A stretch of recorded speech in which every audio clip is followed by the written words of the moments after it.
Bismillahirrahmanirrahim. Assalamualaikum warahmatullahi wabarakatuh.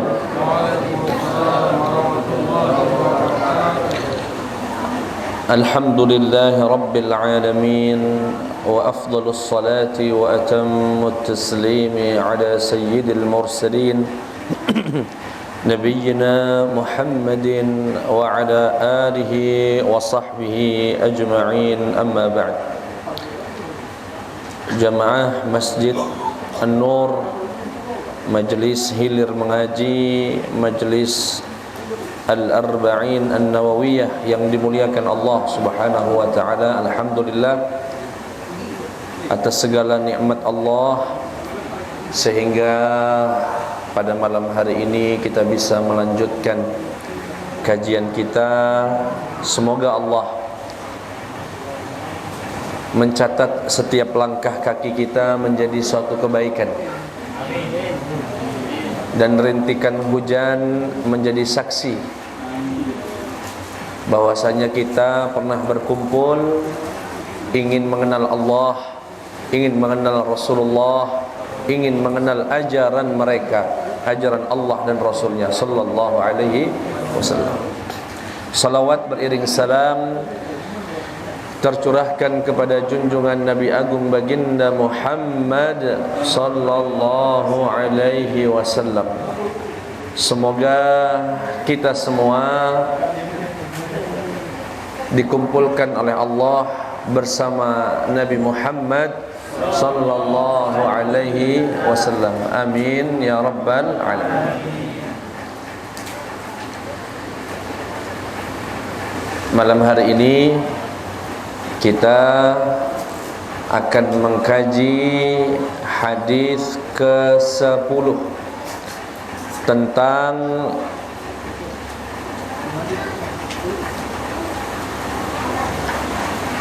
diterimanya atau syarat diterimanya doa, syarat diterimanya amal soleh. Langsung saja kami bacakan redaksi hadisnya. An Abi Hurairah radhiyallahu anhu qala, dari sahabat Abu Hurairah, nama aslinya Abdurrahman ibnu Sakhrin, tapi dijuluki Abu Hurairah karena suka bawa kucing, dan kucing bahasa Arabnya hirrah, kucing kecil Hurairah. Dan beliau ini kemana-mana bawa kucing. Nama aslinya Abdurrahman, sehingga dijuluki sebagai Abu Hurairah. Beliau berkata bahwasanya Rasulullah sallallahu alaihi wasallam bersabda. Apa sabda Rasulullah? Innallaha thayyibun la yaqbalu illa thayyiba. Sesungguhnya Allah itu baik, tidak ada kurangnya, maha sempurna, dan Allah tidak mau menerima amalan, tidak mau mengkabul kecuali yang baik. Wa innallaha amara al-mu'minina bima amara bihil mursalin faqal. Dan sesungguhnya Allah, kata Rasulullah, telah memerintahkan orang-orang mukmin dengan sesuatu yang ia perintahkan hal itu kepada para utusannya. Maksudnya Allah memerintahkan orang-orang mukmin sebagaimana perintah itu diperintahkan juga kepada para utusan-utusannya, para rasul. Faqal, apa yang dikatakan Allah kepada para rasul? Dikatakan, ya ayyuhar rasul, ya ayyuhar rasul, kulu min thayyibati wa'malu salihan. Hai para rasul, para utusan-utusan Allah, makanlah dari yang baik-baik, yang halal, wa'malu salihah, dan beramallah amalan saleh. Artinya perintah itu kepada Rasul juga perintah kepada kita agar makan yang halal, cari rizki yang halal, dan beramal yang soleh, yang baik. Wa qala ta'ala, dan Allah juga memerintahkan para umat Islam seraya berkata, ya ayyuhallazina amanu kulu min thayyibati ma razaqnakum. Hai orang-orang yang beriman, makanlah yang baik-baik dari apa yang kami berikan, yang kami rizkikan kepada kalian. Artinya apa maksudnya? Kata Rasulullah, Allah itu memerintahkan umat Islam sebagaimana Allah memerintahkan para utusannya. Apa yang diperintahkan kepada para utusan? Agar makan yang halal. Maka dari itu orang Islam juga harus makan yang halal. Kurang lebih begitu. Kemudian Rasulullah bercerita sedikit. Kata beliau, "Tsumma dzakara ar-rajula yutilu as-safar ash'atha aghbar yamuddu yadayhi ila as-samaa'i ya Rabb wa mat'amuhu haram wa mashrabuhu haram wa malbasuhu haram wa ghudhiya bil haram fa anna yustajabu lah." Rasulullah sedikit cerita, seseorang laki-laki yang sedang melakukan perjalanan yang cukup panjang, rambutnya acak-acakan, berdebu. Menceritakan sosok laki-laki sedang kondisi safar, rambutnya ikal, berantakan, tidak rapi, kemudian berdebu. Dan laki-laki ini yamuddu yadayhi ila sama, ngangkat kedua tangannya ke langit, berkata, ya Rabb, makanannya haram, minumannya haram, pakaiannya haram, konsumsinya haram. Bagaimana Allah akan menerima doa orang itu? Bagaimana Allah akan menerima orang tersebut? Hadis ini diriwayatkan oleh Imam Muslim. Saya ulangi lagi dengan cepat agar ada yang nyambung, ada yang nempel di kepala secara umum. Dari sahabat Abu Hurairah radhiyallahu anhu berkata, Rasulullah sallallahu alaihi wasallam bersabda, sesungguhnya Allah itu baik, tidak menerima kecuali yang baik. Dan sesungguhnya Allah memerintahkan orang-orang yang beriman dengan sesuatu yang ia perintahkan hal itu kepada para utusannya. Seraya berkata, ya ayyuhar rusul kulu min thayyibati wa'malu salihah. Hai para rasul, makanlah yang halal, yang baik-baik, dan beramallah yang soleh. Dan Allah berkata, ya ayyuhalladzina amanu kulu min thayyibati ma razaqnakum. Hai orang-orang yang beriman, makanlah dari yang baik apa-apa yang kami rizkikan kepada kalian. Kemudian Rasulullah sallallahu alaihi wasallam menyebutkan seorang laki-laki yutilus safar, yang telah melakukan atau yang sedang melakukan perjalanan panjang, rambutnya berantakan, berdebu, mengangkat kedua tangannya ke langit seraya berkata, ya Rabb, dan makanannya haram, minumannya haram, pakaiannya haram, digizikan dengan yang haram. Bagaimana kemudian Allah akan menerima doanya? Itu kurang lebih terjemah sederhana dari hadis ini. Kita akan coba mengulas satu-satu.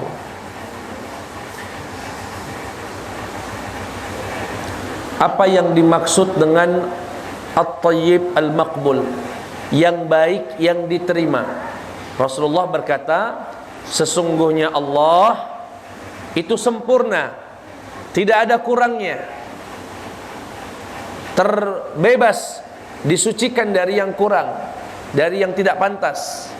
Dan Allah Subhanahu wa ta'ala tidak mau menerima amalankah, sedekahkah, ucapankah, bahkan keyakinankah yang tidak baik, yang tidak halal, yang tidak sesuai dengan ajaran Allah dan ajaran Rasulullah sallallahu alaihi wasallam. Ustaz, aku nih Ustaz, jujur sebetulnya tidak galak nih aku korupsi, tidak mau saya itu korupsi. Terus ngapain korupsi? Biar bisa bantu anak-anak yatim di kampung saya Ustaz. Tidak diterima. Kenapa? Allah hanya mau menerima sedekah dari yang baik. Allah hanya mau menerima dari yang baik. Tujuannya baik, tapi caranya tidak baik, nggak diterima. Caranya baik, tujuannya nggak baik, juga nggak diterima. Kira-kira paham? Makanya ada kaidah, bisa dicatat dan dihafal. Disebutkan oleh para ulama, al-ghayat la tubarrirul wasail, atau al-maqasid la tubarrirul wasail. Tujuan tidak menghalalkan segala cara. Tujuan yang baik bukan berarti cara yang digunakan pasti baik semua, enggak. Tidak menghalalkan semuanya, tidak membenarkan semuanya. Contoh tadi, mau bantu anak yatim, baik nggak tujuannya? Baik. Tapi cara yang dipakai maling. Caranya maling, ngambil harta orang, korupsi, begal, ngerampok. Dan ini banyak ini. Perampok di kota lain, hasilnya untuk orang kampungnya. Boleh nggak Ustaz? Haram, dan Allah tidak nerima. Kenapa? Allah baik dan hanya mau menerima yang baik. Itu kaidah yang pertama. Apa kaidahnya? Tujuan yang baik tidak serta-merta membenarkan seluruh caranya, seluruh wasilahnya. Artinya wasilahnya bisa benar, bisa sah. Sebaliknya ada kaidah mengatakan lil wasail hukmul maqasid. Wasilah, cara yang ditempuh, jalan yang ditempuh, media yang dipakai untuk suatu tujuan, maka media itu memiliki hukum sesuai tujuan. Tujuannya haram, walaupun caranya baik, tetap haram caranya. Misal, semangat jual beli, jual belinya bagus, barang yang dijual misalnya sejadah, ya, jual tasbih.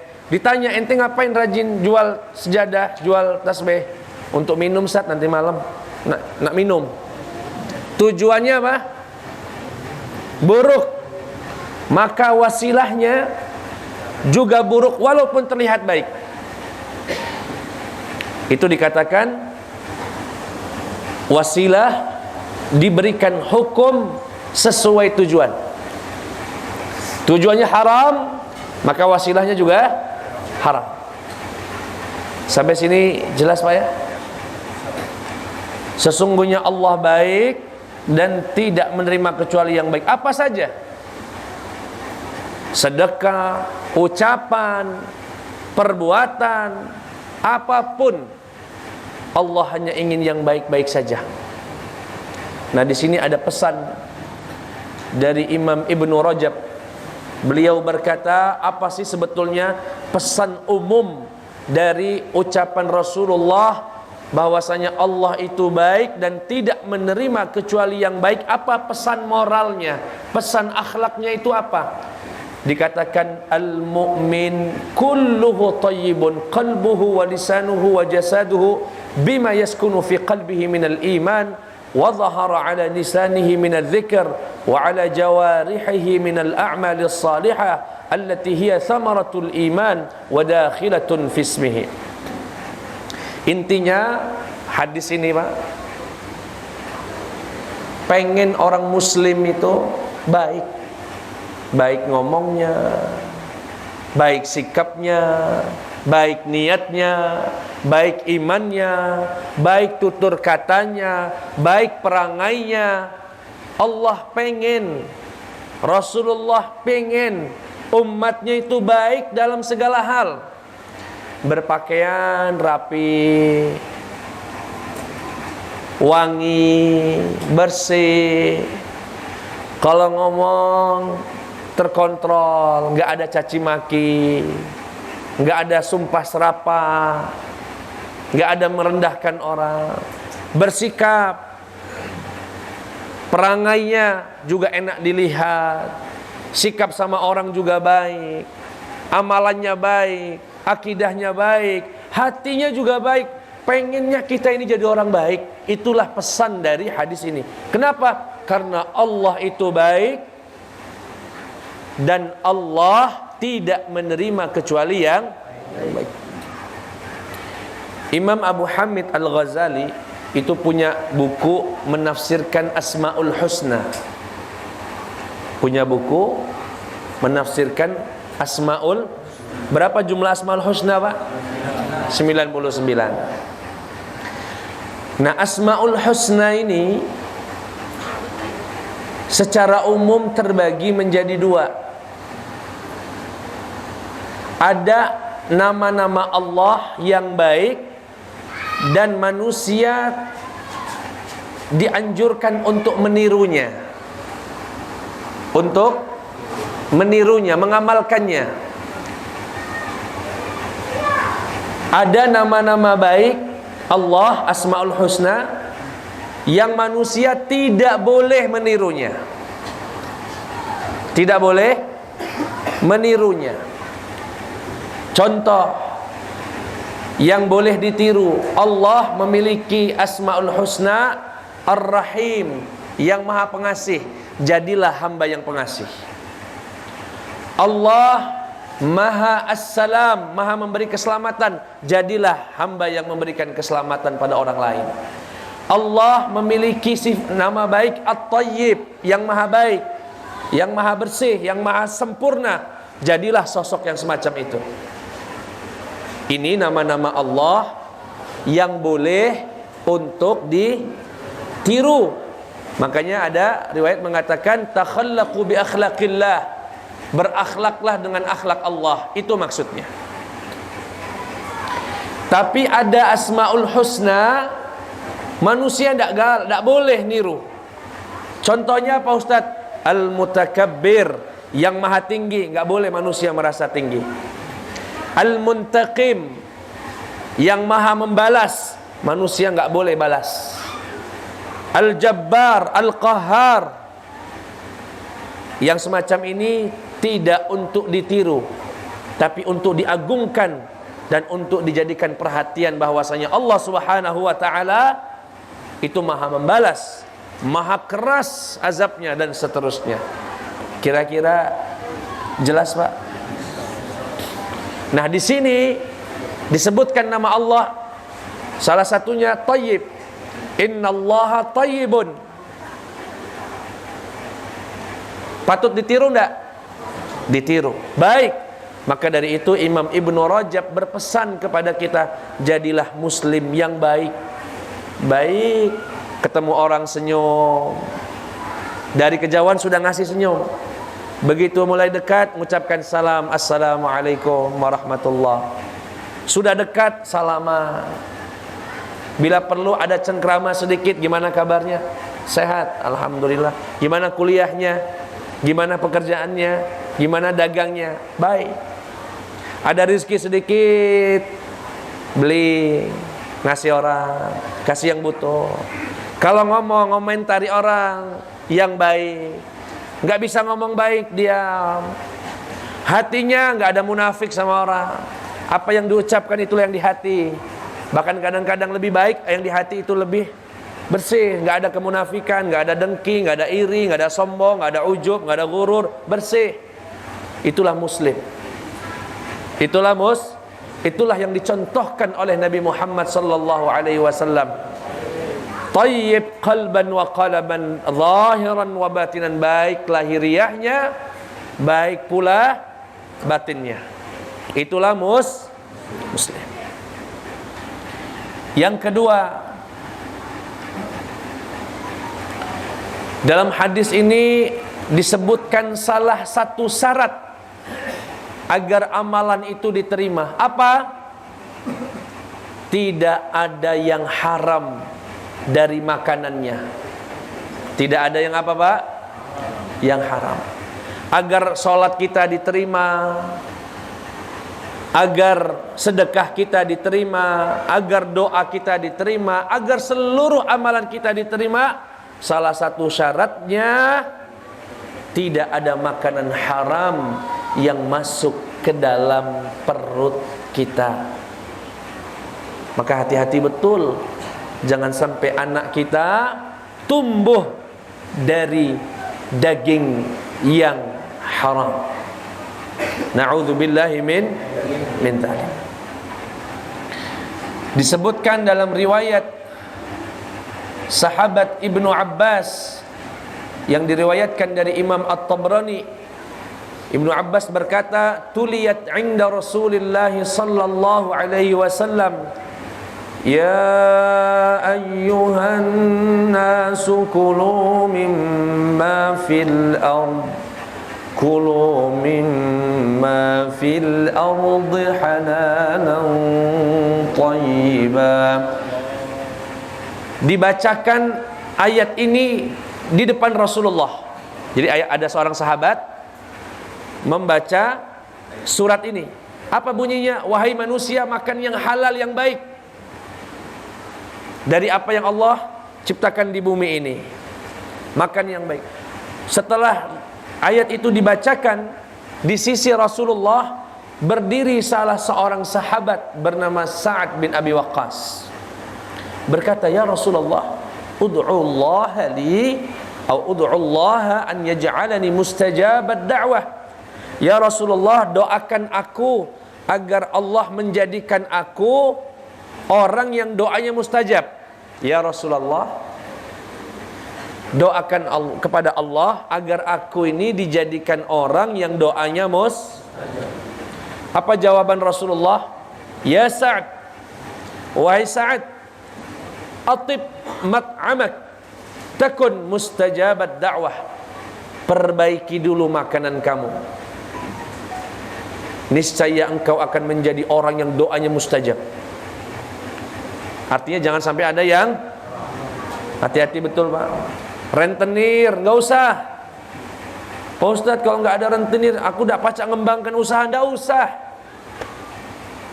Walaupun berkembang usahanya karena rentenir, kehancuran sedang menanti. Keberkahan dicabut oleh Allah. Yang halal saja, yang barokah, insya Allah. Apalagi Allah, kadang-kadang manusia ini saking sudah kotornya hati itu, tega nyerobot tanah orang walaupun semeter. Ya Pak ya, banyak kasus begini. Begitu matok, tanggunglah, tidak kata uangnya ini. Na'udzubillahi min. Di Palembang ini banyak tanah-tanah serobot itu Pak. Di daerah Gandus banyak nian. Tumpang tindih. Begitulah beli sertifikat, tahu-tahu ada yang ngaku punya sertifikat lebih lama. Tidak tahu siapa yang maling, siapa yang dipaling. Gak takut dosa lagi, gak takut. Kata Rasulullah sallallahu alaihi wasallam, perbaiki makananmu ya Sa'ad, niscaya engkau akan menjadi orang yang doanya mustajab. Walladzi nafsi Muhammadin biyadih, dan demi Allah yang jiwa ini berada di genggamannya, yang jiwa Muhammad berada di genggamannya. Innal abda, sesungguhnya manusia, la yaqdhifal luqmatal harama fi jawfihi ma yataqabbalu Allahu minhu amalan 40 yawman. Sesungguhnya seorang hamba sekali saja memasukkan satu suapan haram ke dalam perutnya, niscaya Allah tidak akan menerima amalan apapun selama 40 hari. Salatnya enggak diterima, zakatnya enggak diterima, sedekahnya enggak diterima, baca Qur'annya enggak diterima, jika ada satu suapan nasi haram yang masuk ke dalam perut kita.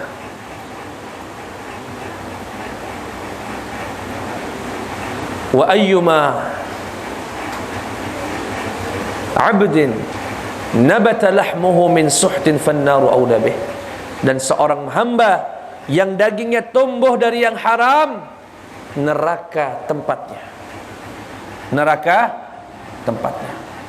Inilah dasar bahwasanya amalan apapun tidak diterima oleh Allah jika di dalam tubuhnya ada yang haram. Makanya koruptor-koruptor itu tidak tahu lagi lah.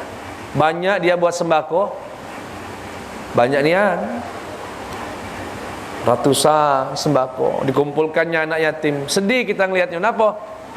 Tidak diterima Allah. Kalau dia seorang koruptor. Ada pula koruptor bangun pesantren. Ada. Bangun masjid banyak. Laju cak mano kami Ustaz? Ya pakai baik masjidnya. Itu urusan dia sama Allah. Urusan dia sama Allah. Kecuali kita yang minta dia bangun masjid, padahal kita tahu hartanya haram, jangan. Kenapa nanti ada unsur mendukung dia untuk lebih banyak korupsi? Jangan. Jangan. Baik. Bapak Ibu yang dimuliakan Allah Subhanahu wa taala.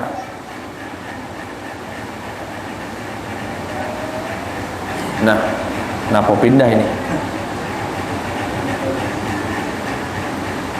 Baik.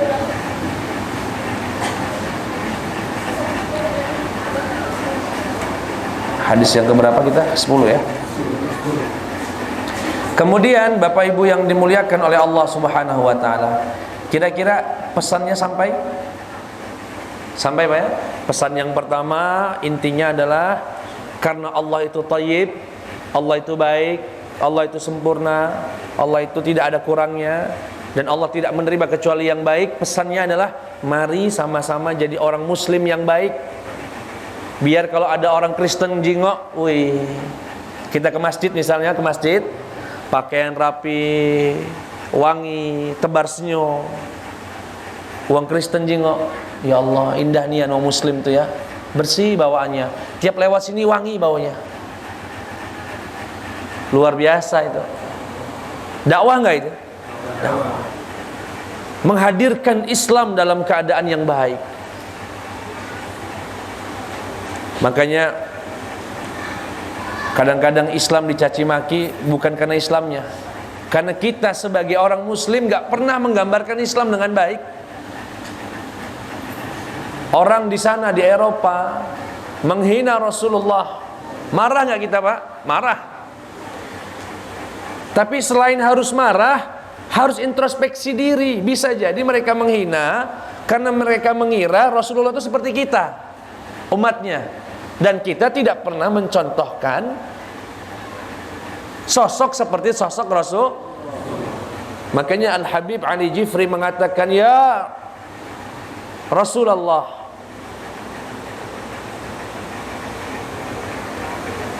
demi Allah mereka tidak sedang menggambarmu.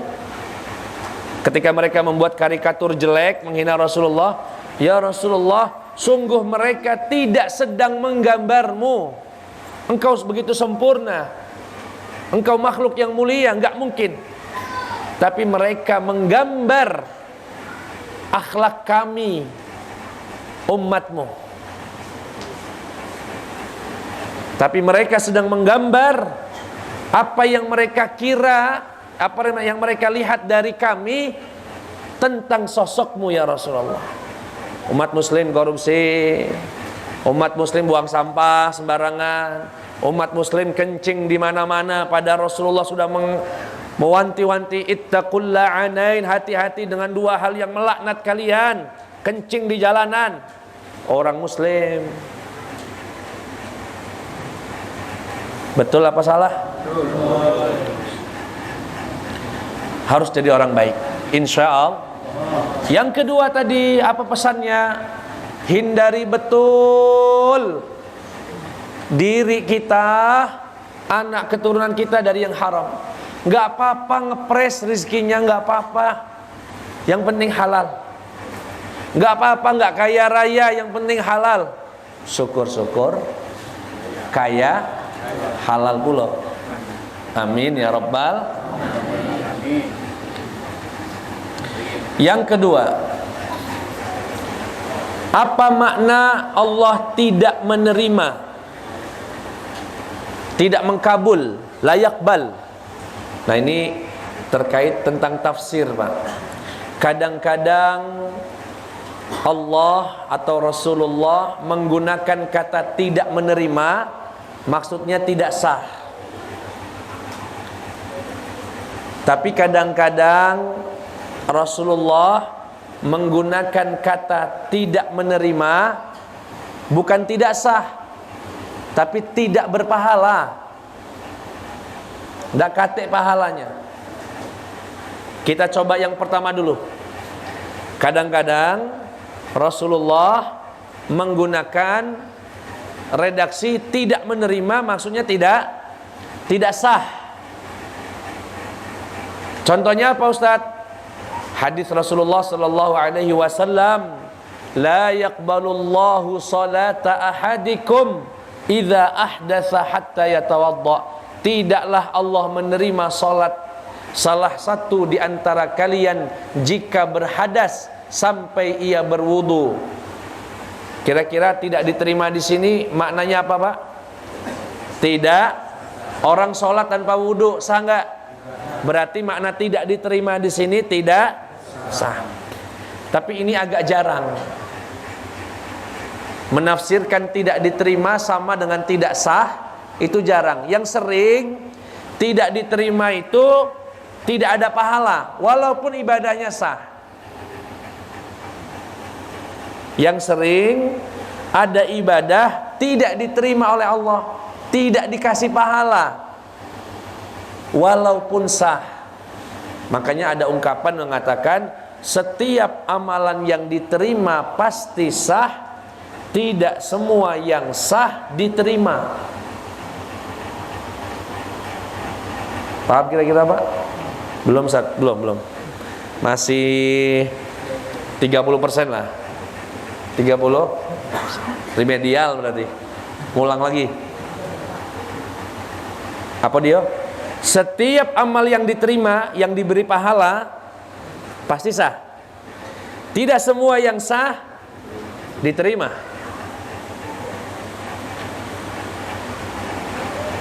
Paham kira-kira, Pak? Belum? Baru 60. Alhamdulillah, nambah 3. Saya kasih contoh jadi 90 atau 100 insya Allah. Begini, Pak. Ibadah sah standarnya rukun dan syarat.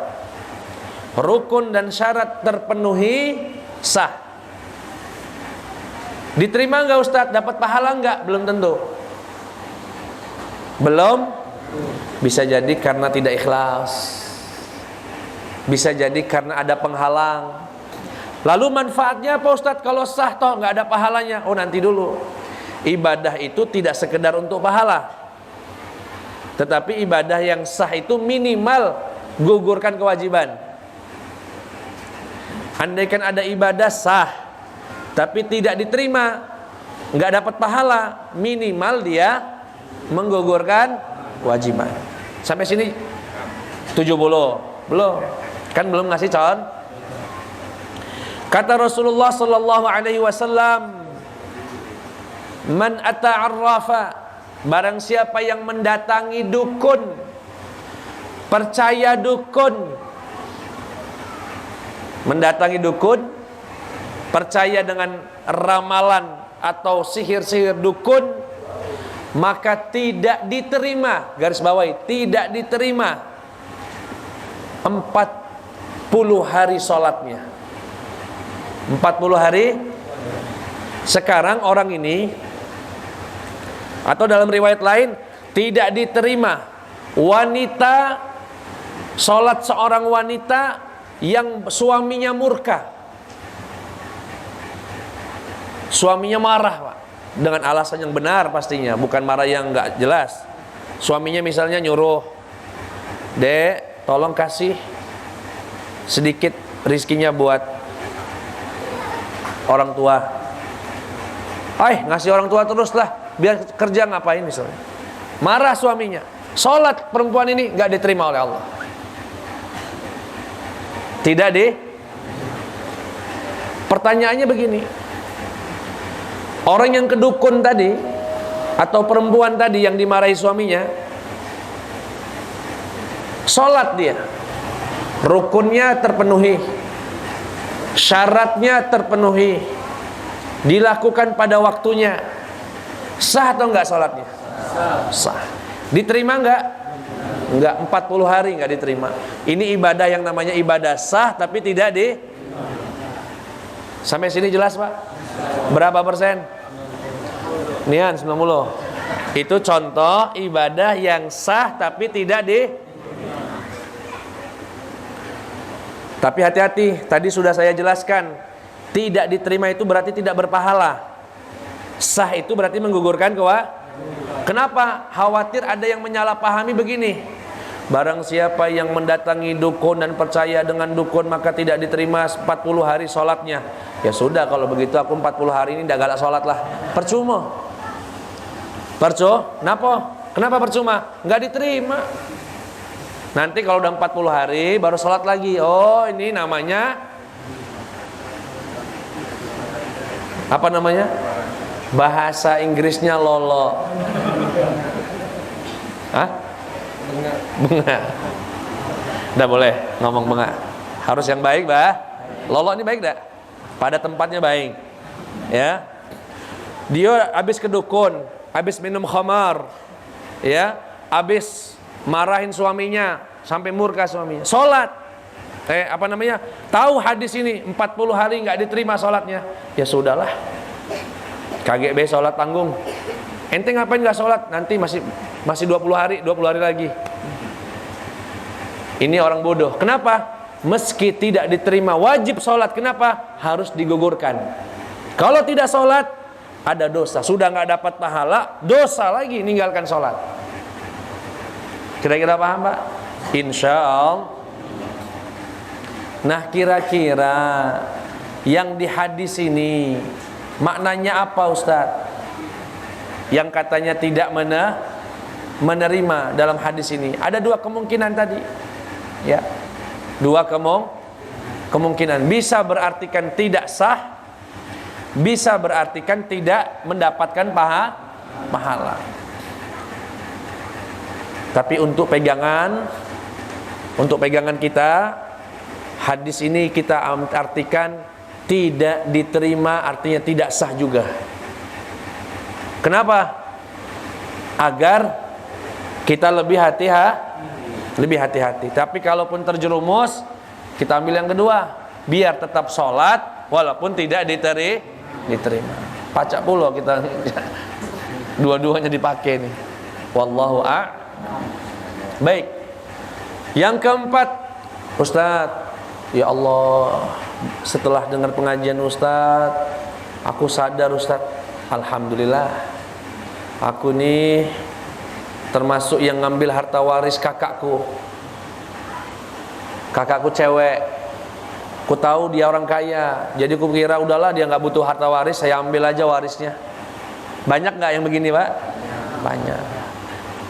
Dia mengira orang tuanya ninggalkan harta 100 juta, punya 2 anak misalnya, 1 perempuan, 1 atau dua-duanya laki-laki misalnya.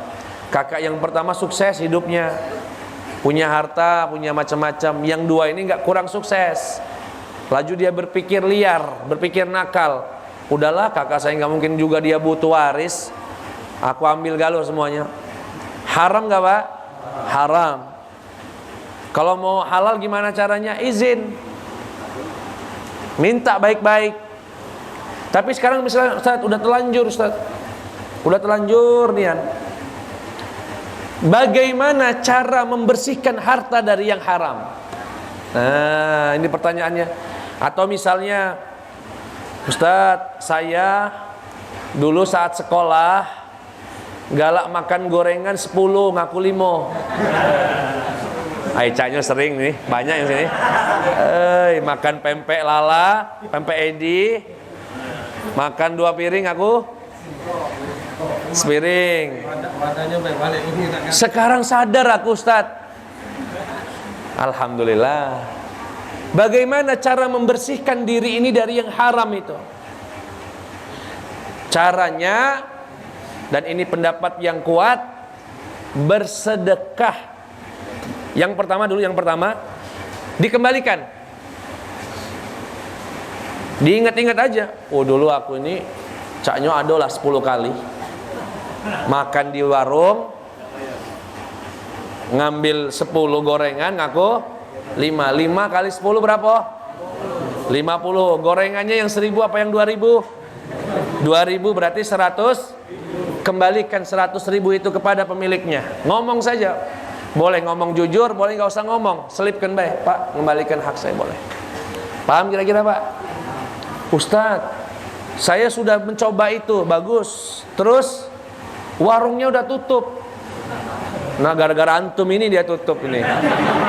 Orang-orang antum ini lah dia tutup nih. Nggak tahu juga, Ustadz. Ya sudah, coba cari. Udah, Ustadz, akulah cari, lah tanya namo. Di mana beliau tinggal sekarang? Sudah nggak ada kabarnya lagi. Cari di Google juga nggak punya Facebook, nggak punya Instagram, hilang. Gimana, Ustadz? Saya merasa pengen taubat nih dengan uang ini. Gimana caranya? Dan ini pendapat yang kuat, disedekahkan dengan niat pahala buat si pemiliknya.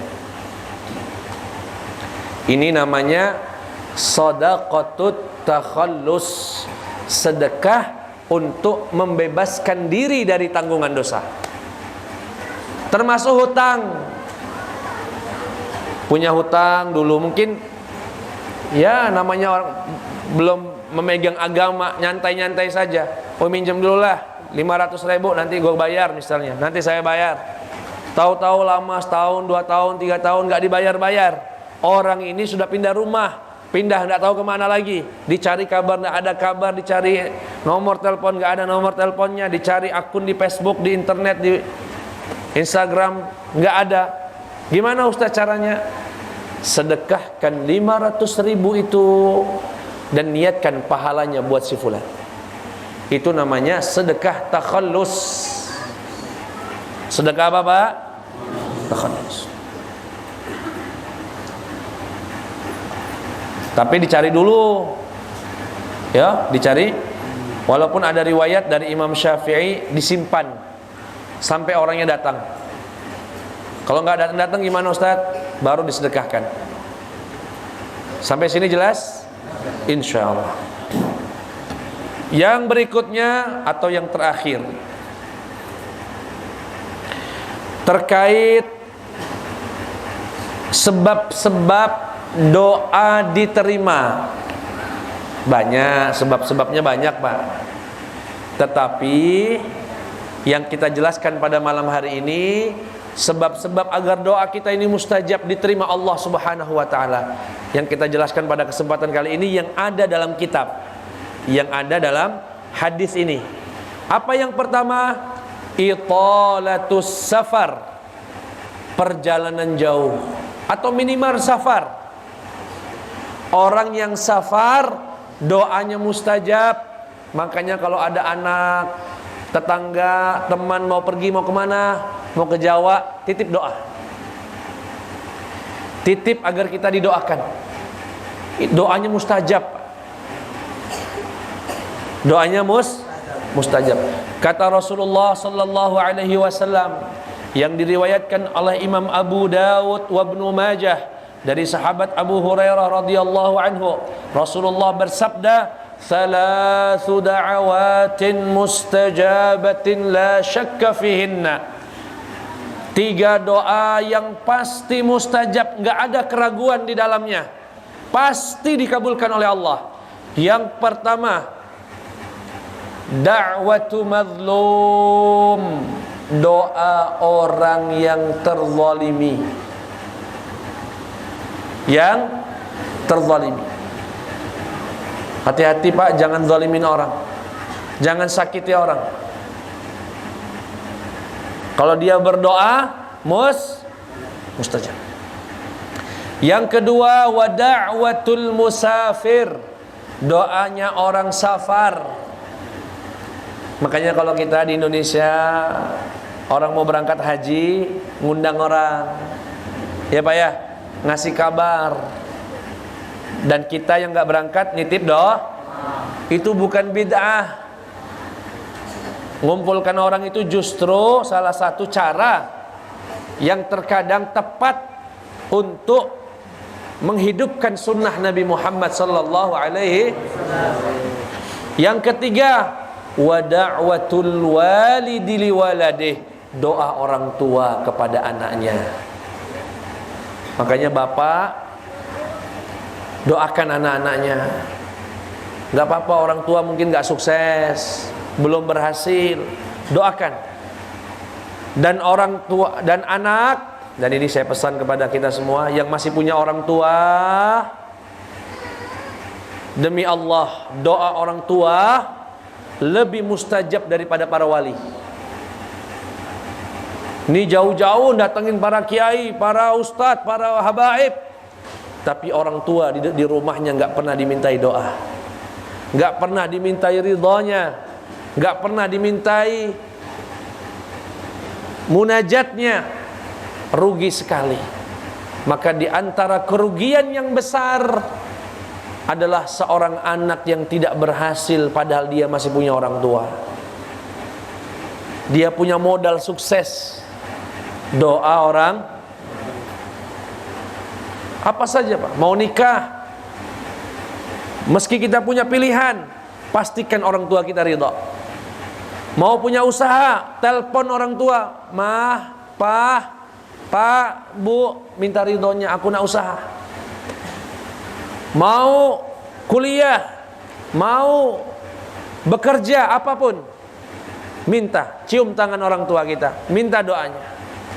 Termasuk mau berdakwah, Pak, mah, aku mau berdakwah di Palembang, mohon doa dan ridhonya. Cukuplah hadis ini dan hadis yang mengatakan ridha Allah berada pada ridha orang, cukup. Yang hari ini masih punya masalah sama orang tua, segera minta maaf. Yang hari ini belum pernah minta doa sama orang tua, cium tangannya dan minta doanya. Insya Allah hidup ini berkah, insya Allah hidup ini berkah, dan insya Allah kesuksesan akan menanti kita.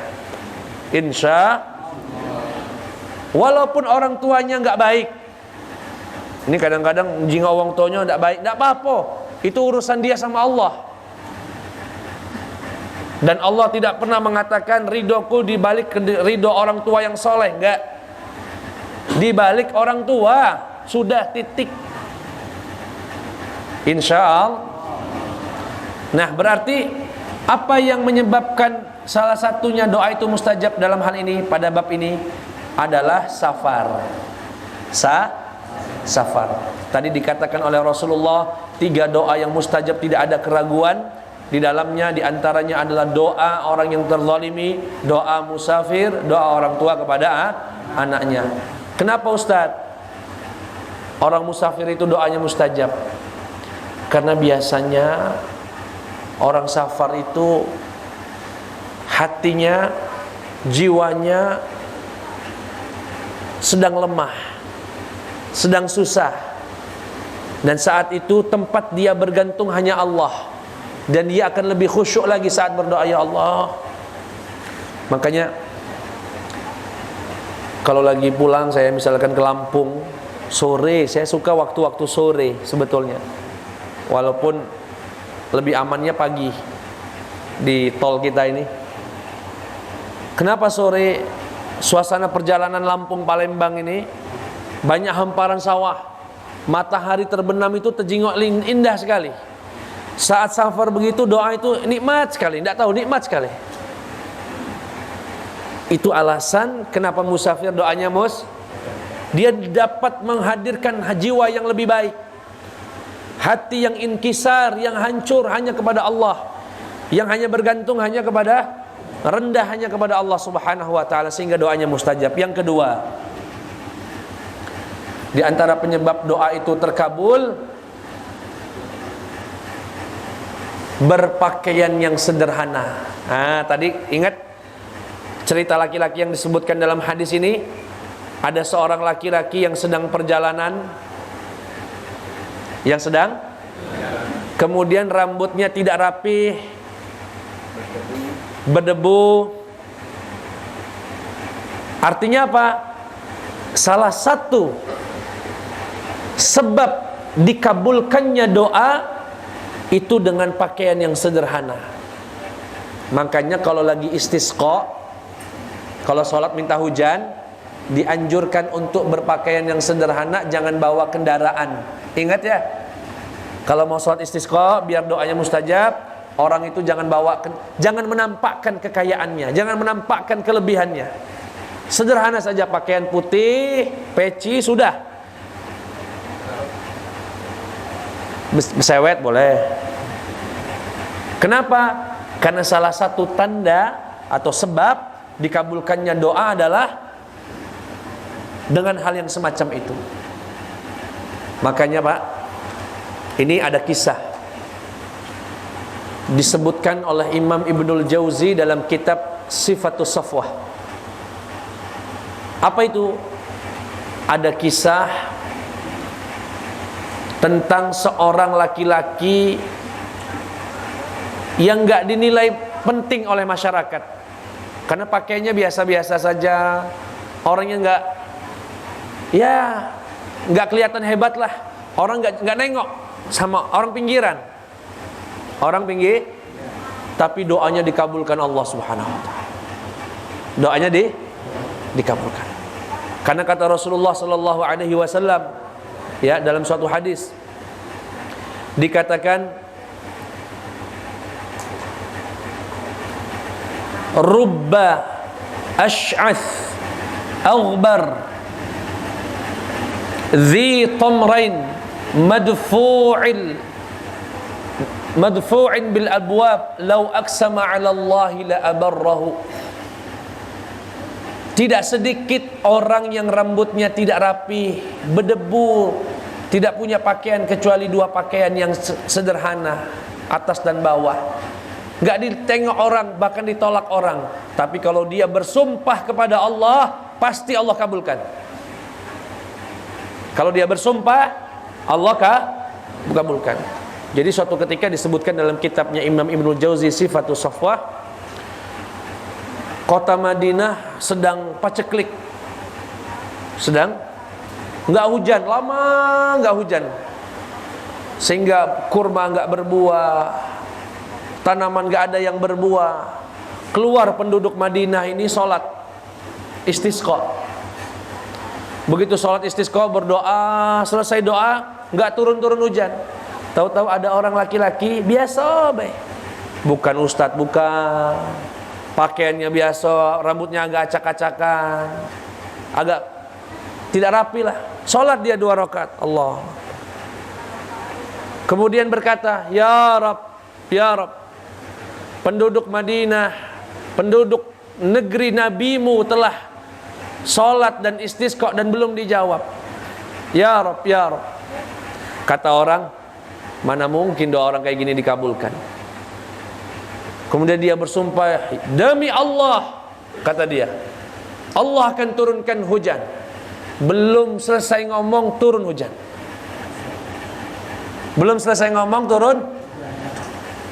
Makanya apa pesan yang bisa kita ambil dari sini? Saya tidak berpesan Bapak Ibu besok rambutnya acak-acakan, nggak mandi, nggak pakaian lusuh, bukan. Karena Rasulullah nggak nyontohkan itu. Pesan dari sini adalah jangan pernah meremehkan orang-orang pinggiran sekitar kita. Bisa jadi ada orang lagi duduk, nggak dikenal di bumi, tidak pernah disebut orang, bahkan tidak pernah dianggap orang sebagai orang. Tapi kalau dia bersumpah sama Allah, dikabulkan sumpahnya. Rubba ash'ath aghbar dhi tamrain madfu'in bil abwab law aqsama 'ala Allah la abarrahu.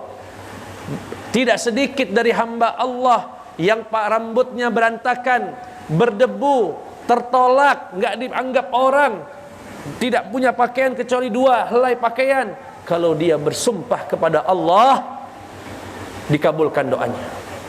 Ini orang-orang semacam ini masturun fid dunya, ma'rufun fis sama.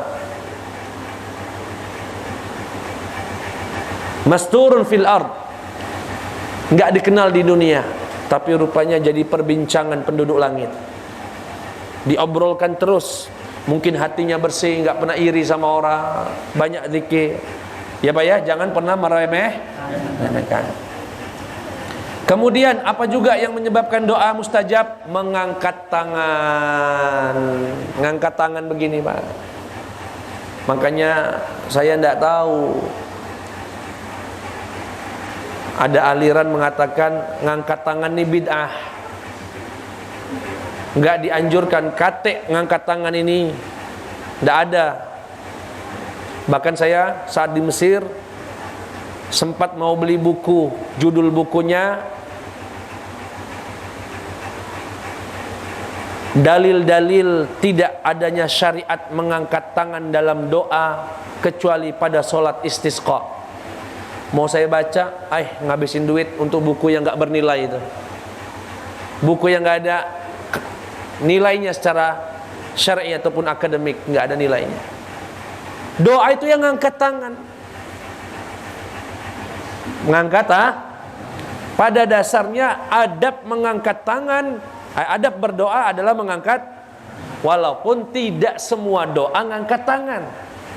Ada doa dengan cara megang dada, dipegang dadanya didoakan, ada doa megang kepala, ada. Paham kira-kira Pak? Tapi pada dasarnya ini mengangkat tangan itu dengan begini, menengadahkan kedua tangannya. Mana dalilnya? Lah ini hadis ini. Ada seorang laki-laki safar, rambutnya berantakan, berdebu, mengangkat tangannya ke langit. Artinya Rasulullah sedang mencontohkan salah satu cara doa yang dibenarkan oleh syariat. Dan itu cara doa. Nah begini, dikabulkan. Nah tapi Pak Ustadz, ada hadis katanya dari sahabat Anas bin Malik yang mengatakan Rasulullah sallallahu alaihi wasallam tidak pernah mengangkat tangannya kecuali pada sholat istisqa. Inilah dalil yang dipakai orang yang mengatakan tidak dianjurkan mengangkat tangan saat berdoa. Kenapa? Karena ada hadis mengatakan Rasulullah tidak pernah mengangkat tangan kecuali pada sholat istisqa, sholat minta hujan. Kita jawab dalil ini, kalau baca hadis yang sempurna, kalau baca hadis yang memang, kenapa? Setelahnya ada ungkapan begini, sampai terlihat putihnya ketiak Rasulullah. Sampai terlihat putihnya ketiak Rasul. Artinya apa? Rasulullah tidak mengangkat tangan begini kecuali sholat istisqa. Kalau yang begini dipakai terus oleh Rasulullah sallallahu alaihi. Paham kira-kira? Jadi yang dimaksud oleh sahabat Anas, ngangkat tangan yang sampai terlihat putihnya ketiak. Kalau ngangkat tangan yang begini, inilah yang biasa, inilah yang asli. Cuma kalau lagi istisqa, agar menunjukkan benar-benar butuh sama Allah, minta turun hujan, ya Rabb, ya Rabb, boleh. Jadi jangan cepat-cepat mengatakan. Makanya kalau ada orang doa begini, dia gini, nggak galak angkat tangan, bid'ah katanya, cuma istisqa baik dia gunakan gini. Selesai pulang dia. Salah nggak? Ya terserah. Aku nggak galak nyalah ke. Tapi yang pasti kita ada dalil Ditambah lagi dalilnya. Nah, riwayat Imam Ahmad dan Imam Tirmidzi, innallaha hayyun karim. Sesungguhnya Allah itu maaf dalam tanda kutip malu dan sangat dermawan, sangat baik. Yastahi, Allah malu. Idza rafa'a ar-rajul yadayhi, jika seorang hambanya mengangkat tangannya, an yaruddahuma sifran khaibatain. Ketika hambanya sudah begini, kemudian ditarik dalam keadaan kosong. Artinya apa? Ngangkat tangan doa itu. Paham kira-kira apa ya? Jadi aliran yang melarang-larang ngangkat tangan tidak usah didengar lah. Walaupun pakai hadis tidak usah dengar lah. Karena manhajnya banyak syubhatnya. Pakai bahasa mereka. Baik, Bapak Ibu yang diutamakan Allah. Di antara doa yang mustajab dengan cara mengangkat. Yang berikutnya, agar doa itu juga dikabulkan oleh Allah Subhanahu wa taala, yang ini yang terakhir, merintih. Ya Rabb. Ya Rabb. Dan mengulang-ulang kata ya Rabb. Itu insyaallah doanya mustajab. Ya Rabb. Ya Rabb. Kabulkan ya Allah. Ngerintih. Makanya saya agak kurang pas dengan doa yang apa yang nak diamin ke tu apa? Kayak setoran hafalan. Pelan. Ya Rabbana, zalamna anfusana wa illam taghfir lana wa tarhamna lanakunanna minal khasirin. Rabbana la tuzigh qulubana ba'da idh hadaitana. Aku dah galak kadang, ngapoi? Minta sama siapa enggak tahu. Saya tahu insyaallah niatnya baik. Niatnya baik, orangnya juga baik. Cuma belum berilmu. Belum tahu ilmunya tentang kalau doa itu ada rintihnya dikit lah. Ya Allah.